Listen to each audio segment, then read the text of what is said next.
श्री स्वामी समर्थ. सर्व स्वामी भक्तांचे पुन्हा एकदा खूप खूप मनापासून स्वागत आहे. पूर्वपुण्याई होती गाठी, म्हणून घडल्या या गोष्टी. झाली स्वामीराज भेटी, परम भाग्य आपुले.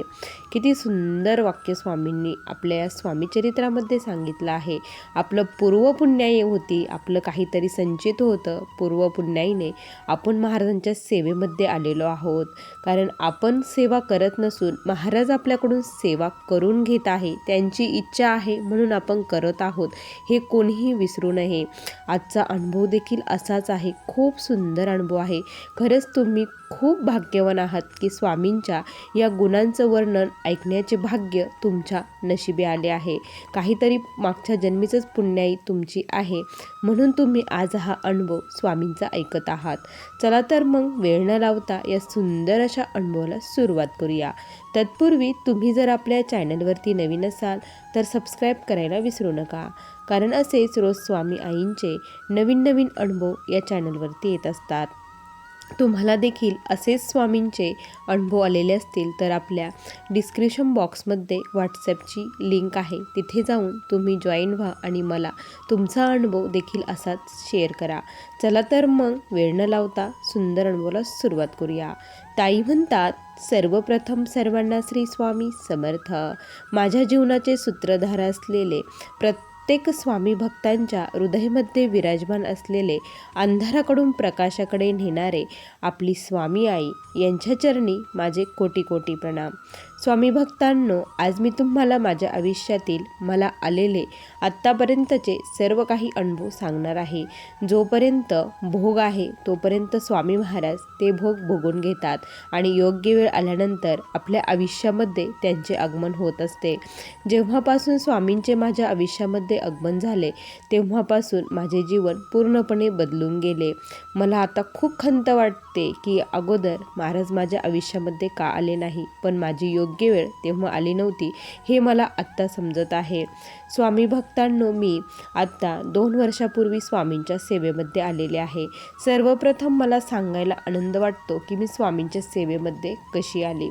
स्वामींच्या सेवेत येण्याचं कारण म्हणजे खूप प्रचंड दुःख होते. हे दुःख मी जवळपास 25 वर्ष सहन करत होती. या 25 वर्षामध्ये मी जे काही त्रास सहन केले ते त्रास कोणीही सहन करू नये किंवा कुणाच्याही वाट्याला कुणाच्याही आयुष्यामध्ये हे दुःख येऊ नये एवढीच स्वामीचरणी प्रार्थना करते. स्वामी भक्तांनो, मी स्वामी सेवेमध्ये आली ती माझ्या मैत्रिणीत हो. माझ्या मैत्रिणी मला खूप दिवसाच्या सांगत होत्या, पण मला खूप भीती वाटायची की महाराजांची जर कोप झाला तर मी काय करू. कारण माझ्या घरातील वातावरण हे प्रचंड कडक होते. माझे मिस्टर हे खूप रागीट स्वभावाचे, त्यांना थोडा देखील काहीच सहन होत नसायचं. ते खूप म्हणजे खूप ड्रिंक करत होते आणि त्यांना देवाचं केलेलं अजिबात आवडत नव्हते. एक नास्तिक माणूस म्हणतो ना आपण, पूर्णपणे नास्तिक, ते माझे मिस्टर तशा पद्धतीने होते. त्यामुळे घरामध्ये मला प्रचंड त्रास होता आणि ते खूप दिवसात सांगत होते, पण मला भीती वाटायची. मी जर स्वामींना घरात आणलं आणि त्यांनी जर त्यांना काही केलं तर मी काय करू, अशी मला भीती वाटत होती. कारण या अगोदर देखील असे प्रसंग माझ्या आयुष्यामध्ये खूप घडलेले होते. देवपूजा करायची म्हटलं तरी मी लपून ही देवपूजा करत असे. कुठलंही व्रत करायचं म्हटलं तरी मी लपूनच करत असायचे. कारण खूप वेळेस त्यांनी देवाची देखील पूजा ही मोडून टाकलेली होती. माझा मुलगा जेव्हा 1 वर्षाचा होता तेव्हापासून माझ्या आयुष्यामध्ये हे दुःखाचं वादळ सुरू झालेलं होतं. माझे मिस्टर माझा मुलगा 1 वर्षाचा असताना ते ड्रिंक करू लागले होते आणि त्यांना ड्रिंकची हळूहळू खूप सवय झाली. इतकी सवय झाली ना की ते त्याच्याशिवाय राहू शकत नव्हते. अगोदर ते ड्रिंक करायचे, मग जेवण करायचं. इतकं प्रचंड व्यसन त्यांना लागलं होतं आणि रागीट स्वभावाचे असल्यामुळे त्यांना अगोदरच खूप राग होता. प्रचंड त्यांच्या चेहऱ्यावरती राग होता आणि जर ड्रिंक करून आले तर आम्हाला असं वाटायचं एखादा राक्षस किंवा वाईट शक्ती कशी घरामध्ये प्रवेश करते त्याची भीती आपल्याला वाटते, तसे मुलांना आणि मला भीती वाटायची. रोज संध्याकाळ झाली की माझ्या अंगाला थरारून काटा यायचा की आज काय नवीन घडणार आहे, आज काय होणार आहे, असं मला भीती वाटत असायची. माझे मिस्टर घरात आलं, आपण कितीही शांत असलो काही असलं तरी ते काही ना काही काढायचे. कुणाच्या तरुण काहीही कारणावरून भांडण करायचे. घरामध्ये एकही दिवस असा नव्हता की आमच्या घरामध्ये भांडण होत नव्हते. माझे मिस्टर जे काही पैसे कमवायचे ते पैसे जरी दिले तरी दुसऱ्या दिवशी ते पैसे मला पुन्हा मागायचे की ते पैसे माझे माझे मला दे, मला पाहिजे आहे असं म्हणायचे आणि ते पैसे घेऊन पुन्हा ड्रिंक करायला लागायचे. मुलांचं शिक्षण करायचं, कारण घरीही एवढी परिस्थिती आमची नव्हती. माझे सासू सासरे जे होते ते माझ्या दिरामध्ये होते आणि माझ्या सासूबाई ह्या खूप खचले होत्या, कारण माझे जे सासरे होते ते माझे मिस्टर आणि माझं लग्न जेव्हा झालं तेव्हा ते एक्सपायर झालेले होते. त्यामुळे यांना कुणाचाही धाक देखील राहिलेला नव्हता. माझ्या सासूबाई देखील या एका जागेवरती जवळपास 4 वर्ष होत्या. त्यांची देखील सेवा मीच केली. माझ्याच हातून त्यांचं सर्व काही झालं. कोणीच त्यांना हात लावत नव्हता, पण मी त्यांचं सर्व काही करत होती आणि त्याचं आशीर्वाद मला त्या देत होत्या असं मला वाटतं. कारण जेव्हा आपण मूर्तीची पूजा करतो त्यापेक्षा जर एखाद्या जो सजीव आहे त्याच्या आत्म्याला शांती दिली तर देवापर्यंत पोचतं, असं मी खूप ठिकाणी कीर्तनामध्ये भजनामध्ये ऐकलेलं होतं आणि तेच करण्याचा प्रयत्न मी करत होते. माझ्या मुलांना त्यांचा आशीर्वाद मिळावा एवढंच मला वाटत होतं, म्हणून मी ती सेवा करत होती. मुलं हळूहळू मोठी होत होते. मुलांना चांगल्या स्कूलमध्ये मी घातले होतं आणि मी स्वतः काम करून त्यांची उपजीविका करत होती. पण एवढं काम करून, एवढं सर्व करून तरी आयुष्यामध्ये वाट्यामध्ये माझ्या वाट्याला कंटिन्यू दुःखच होतं. अक्षरशः मिस्टर मला प्रचंड मारहाण करत होते. माझे आई वडील सर्वजण म्हणायचे, या व्यक्तीचा तू त्रास का बरं सहन करत आहे, तू इकडे निघून ये, अजिबात त्रास सहन करू नको. पण मला वाटायचं मी जर निघून गेली तर हा व्यक्ती पूर्णपणे वाया जाईल आणि याला आणखी जे काही मी आहे मी असल्यामुळे थोडासा तो व्यवस्थित राहतो, मी जर नसेल तर तो ते देखील राहणार नाही. माझा पूर्ण संसार हा विस्कटीत होईल. 2 लेकरं झालेले आहे, आता कुणाच्या दारात जायचं? आई वडिलांकडे जरी गेलं तरी भाऊ-भाऊजई आहे, कोण एवढं सहन करत नाही. आपलं लग्न झाल्यानंतर आपलं घर ते आपलं घर असतं. कितीही म्हटलं तरी माहेर हे आपल्यासाठी परखच होत असतं. असे मी म्हणायचे, नाही मी व्यवस्थित आहे, माझी कोणीही काळजी करू नका. मी माझं दुःख, माझं हे कधीही माझ्या आईवडिलांना सांगितलं नाही. त्यांनाही त्रास व्हायचा, कारण त्यांना माहीत होतं की मी किती त्रास सहन करते, पण मी माझ्या तोंडातून त्यांना कधीच सांगितलं नाही. जे माझे भोग आहे ते मला भोगूनच संपवायचे आहे असं मी म्हणायचे. कधी कधी तर मी देवाला म्हणायचे की देवा, माझ्या घरापेक्षा ते वरचं जे नरक आहे ते देखील चांगलं असेल. इतकं भयानक परिस्थिती माझ्या घरामध्ये होती, इतकी निगेटिव्ह होती आणि इतकं भयानक वातावरण माझ्या घरामध्ये होतं. मला असं वाटायचं, देवा तुझं नरक देखील याच्यापेक्षा चांगलं असेल. किती वाईट कर्म मी मागच्या जन्मी केले असेल त्याचं फळ मला तू असं दिलेलं आहे. मला खरंच असं वाटतं की काहीतरी खावं, औषध पिवा आणि मरून जावं. पण ह्या 2 लेकराकडे बघती, यांची काय चूक आहे? यांना कोण बघेल? यांचा कोण सांभाळ करेल? यांना जन्माला आपण याच्यासाठी घातलं का? असे मनामध्ये विचार येतात. त्या 2 लेकरांकडे बघून मी जीवन जगत होती, माझं आयुष्य काढत होती आणि ह्या व्यक्तीचा त्रास सहन करत होती. मी प्रचंड घाबरत होते, कारण त्यांची वृत्ती ही खूप संशय वृत्ती होती. कुणाच्या घरी जायचं नाही, बसायचं नाही, कुणाशी बोलायचं नाही, एवढ्यापर्यंत देखील ते मला सासूरवास करत असायचे. मी कुठंच काही सांगत नसायची. ते घरी येण्याच्या अगोदर मी घरामध्ये त्यांना पाहिजे असायची. जर वेळेवरती स्वयंपाक झाला नाही तरी ते डायरेक्ट भांडे फेकून देत असायचे. खूप भांडं व्हायचे. एकदा तर असं झालं स्वामी भक्तांनो की मी गणपती पूजन करत होते. गणपती आणि ज्येष्ठ गणपती माझ्या सासूबाईंनी मला दिलेल्या होत्या, त्यामुळे त्यांना मी बसवत असायची. तर माझ्या मिस्टरांनी खूप ड्रिंक केली आणि ज्या गौरी बसलेल्या होत्या त्यांना ते खूप वाईट बोलत होते. गणपतीलाही खूप वाईट बोलत होते. हा ढेऱ्या इथे बसला, काय बसला, हे असं देवबीव काही नसतो, घरामध्ये कशाला आणायचं, आता यांना अजिबात घरात ठेवायचं नाही असं म्हणत होते. मी जे लक्ष्मीपुढे सामान ठेवलेलं होतं फराळाचं वगैरे, ते सर्व फराळाचं त्यांनी सर्वत्र घरामध्ये फेकून दिलं. इतका प्रचंड त्रास त्यावेळेस त्यांनी दिला. त्यांची मानसिक परिस्थिती देखील ही खूप बिघडलेली होती. ते रात्र झोपत नसायचे. रात्रभर ते वरती पत्र्याकडे बघत बसायचे, मोठे मोठे डोळे करून, आणि एकटेच विचार करायचे आणि मध्येच उठून लगेच काही ना काही बोलून शिव्या द्यायला सुरुवात करायचे. इतका प्रचंड भयानक त्रास माझ्या घरामध्ये सुरू होता.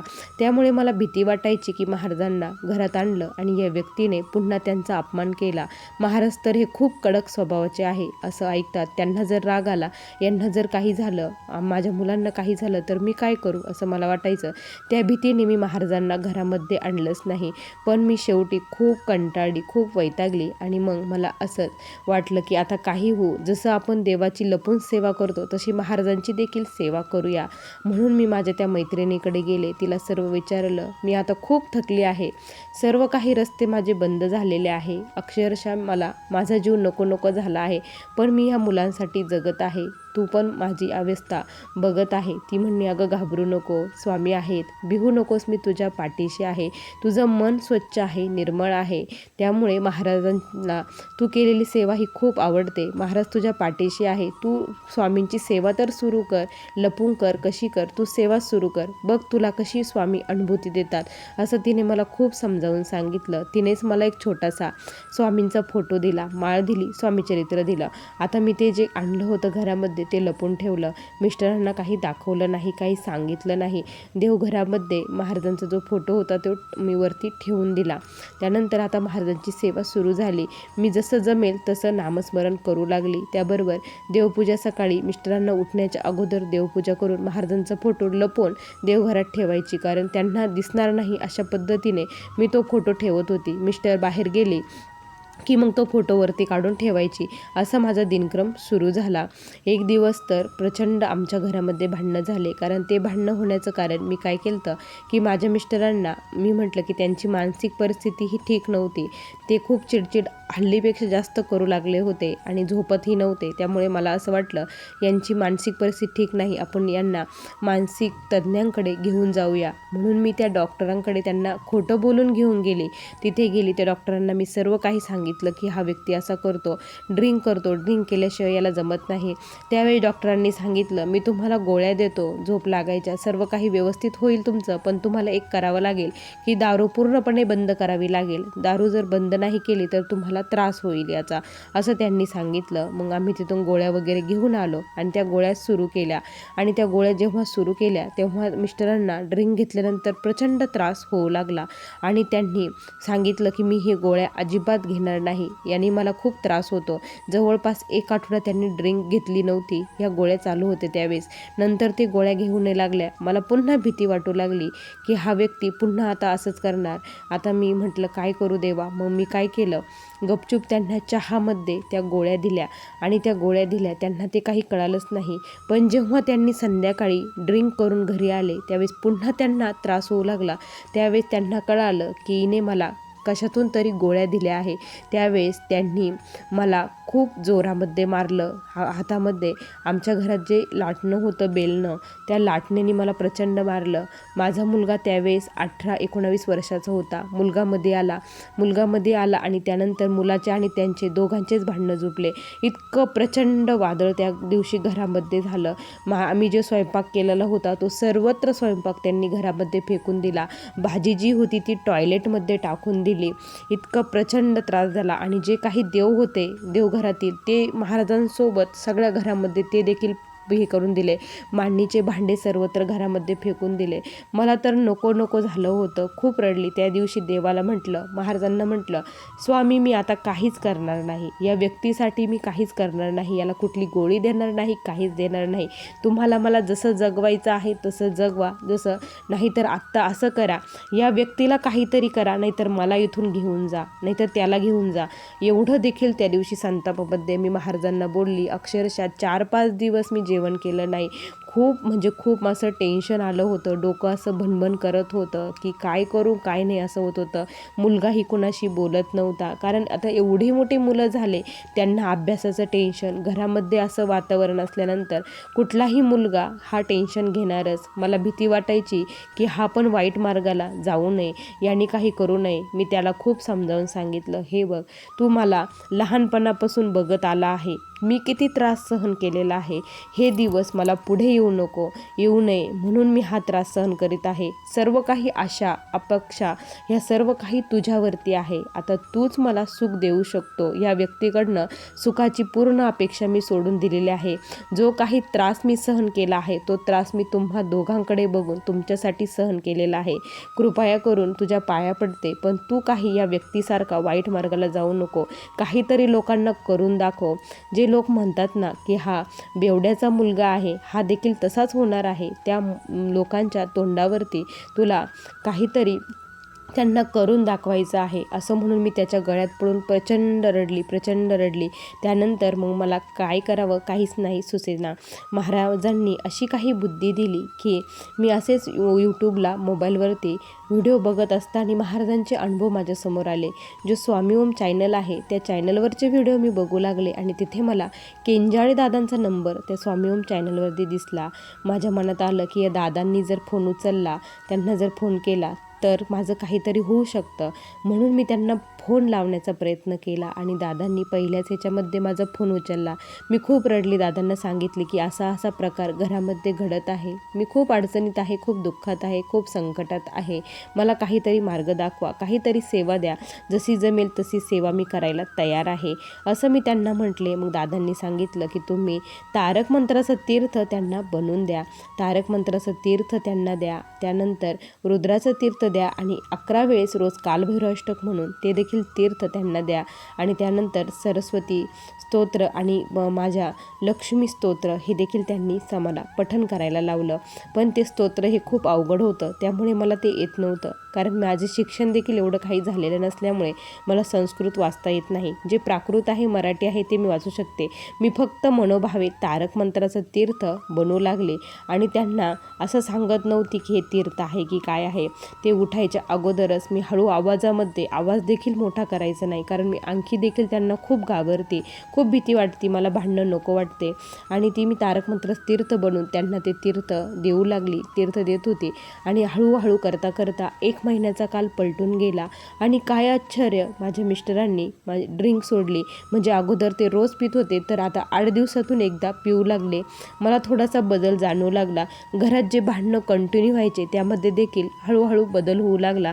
आता महिन्यातून 2 महिन्यातून एकदा भांडणं होऊ लागले. त्यामुळे मला स्वामींवरचा विश्वास दृढ झाला. मी कंटिन्यू नामस्मरण करू लागले, खूप नामस्मरण करू लागले. आणि जी काही सेवा दिली होती ती मनोभावे सेवा करत होती.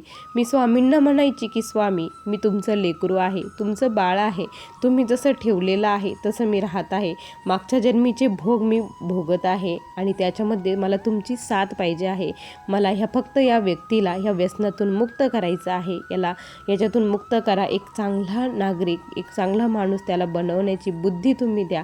भले त्याने काही करू देऊ नका, भले त्याने काम करू नका देऊ, मी त्याला भाकरीसुद्धा घालायला तयार आहे, जेवणसुद्धा द्यायला तयार आहे. फक्त त्याने घरात त्रास देऊ नये, काही करू नये असं मी स्वामींना विनंती केली. आणि स्वामींनी माझी विनंती ऐकली. 6 महिन्यामध्ये माझ्या मिस्टरांची पूर्णपणे ड्रिंक सुटली. मी फक्त ही सेवा अगोदर मी 11 माळी करायची लपून, 3 अध्याय वाचायची, त्यानंतर जे काही सेवा मला मोबाईलवर दिसायच्या त्या सेवा मी करायची. पण जेव्हा मी दादांकडून ही सेवा घेतली त्या 6 महिन्यानंतर तारक मंत्राच्या तीर्थाने आणि महाराजांवरच्या माझ्या श्रद्धाभावाने, विश्वासाने महाराजांनी माझ्या मिस्टरांची ड्रिंक ही पूर्णपणे बंद केली. माझा 25 वर्षाचा जो काल होता, 25 वर्षात जे सहन केलं होतं त्याचं फळ महाराजांनी मला आत्ता दिलं, हे मला खूप आहे होतं. आणि जेव्हा माझ्या सोबत महाराज नव्हते, म्हणजे मी सेवा करत नव्हते, तेव्हा देखील महाराज माझ्यासोबतच होते. कुठल्या ना कुठल्या रूपात मला ते मदत करतच होते. आत्ता ते प्रत्येक क्षण आठवलं की असं वाटतं की नाही, स्वामी तेव्हा देखील माझ्यासोबत होते, पण माझी योग्य वेळ आलेली नव्हती, म्हणून महाराज माझ्या आयुष्यामध्ये आलेले नव्हते. आज माझ्या मुलीचं लग्नही झालं. 2025मध्ये माझ्या मुलीचं लग्न झालं. तिलाही खूप छान मुलगा मिळाला. सर्व काही व्यवस्थित झालं. लग्नाची जी काही जबाबदारी होती ती सर्व काही माझ्या मिस्टरांनी पार पाडली. त्यानंतर महाराजांच्या कृपेने कुठलंही विघ्न न येता, कुठलंही अडचण न येता करता सर्व काही व्यवस्थित पार पडलं. लोकांचं कर्ज देखील झालं नाही. जेवढी सेविंग केली होती त्यामध्येच माझ्या मुलीचं लग्न व्यवस्थित पार पडलं. विशेष म्हणजे त्या समोरच्या लोकांनी आमच्याकडून ₹1 देखील हुंडा घेतला नाही. त्यामुळे सर्व काही व्यवस्थित महाराजांच्या कृपेने झालं. कारण त्यांनाही साकडं घातलं होतं की महाराज, माझ्या मुलीचं जर लग्न एवढ्या पैशामध्ये झालं तर मी अक्कलकोटला तुमच्या दर्शनाला येईल म्हणून असं मी म्हटले होते. आता मला अक्कलकोटला स्वामींच्या दर्शनाला जायचं आहे.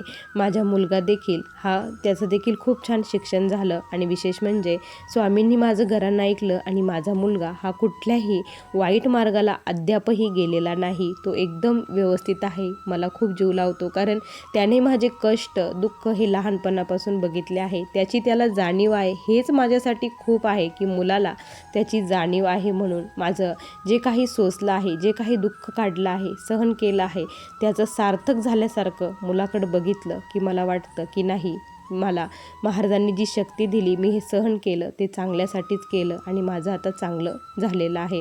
स्वामी भक्तांनो, स्वामी सेवेमध्ये आल्यानंतर स्वामी आपली खूप परीक्षा बघतात, खूप संकटही येतात, वादळ येतात, पण आपला जर विश्वास स्वामींवरती दृढ असेल ना तर महाराजांना त्या विश्वासाला जागवंच लागतं आणि आपली सर्व काही जे भोग आहे ते भोगून घेतल्यानंतर महाराज योग्य वेळ आल्यानंतर आपल्या सर्व इच्छा ह्या पूर्ण करत असतात. असा मला आलेला हा स्वामींचा अनुभव आहे. स्वामी भक्तांनो, स्वामींच्या चरणी जाता जाता एकच प्रार्थना करावीशी वाटते की जोपर्यंत या देहामध्ये देह आहे तोपर्यंत मला तुमच्या चरणापासून लांब जाण्याची बुद्धी देऊ नका. कुठलेही संकट येऊ, किती येऊ, पण माझा विश्वास तुमच्यावरचा कमी होऊ देऊ नका. अशीच सेवा अखंडितपणे माझ्याकडून, माझ्या परिवाराकडून तुम्ही करून घ्यावी. जे कोणी माझ्यासारखे दुःखात असतील, संकटात असतील, ज्या ताई बहिणी हा त्रास सहन करत असतील, त्यांच्या हाकेला देखील असेच माझ्यासारखे धावून जा. त्यांचे देखील दुःख लवकरात लवकर कमी करा, हीच तुमच्या चरणी प्रार्थना करते. श्री स्वामी समर्थ. बघा स्वामी भक्तांनो, किती संकट, किती दुःख, किती त्रास, किती यातना, मरण यातना या ताईंनी सहन केल्या, पण त्यांचं जे काही सहन केलं त्याचं जे सार्थक झालं ते खरंच खूप छान होतं. सुरुवात जरी दुःखमय असली तरी शेवट हा छान आहे. त्यामुळे बरं वाटतं. महाराज त्यांच्या सोबत आहे. महाराज त्यांच्याकडून खूप सेवा करून घेवो आणि त्यांची सर्व काही दुःख दूर करो, हीच स्वामींचरणी प्रार्थना करतो. आणि स्वामी भक्तांनो, तुम्हाला या ताईंचा अनुभव कसा वाटला नक्की कमेंटमध्ये कळवा. पुन्हा भेटूया अशा सुंदर अनुभवासोबत. तोपर्यंत सर्व स्वामी भक्तांना श्री स्वामी समर्थ. जय जय स्वामी समर्थ. श्री गुरुदेव दत्त.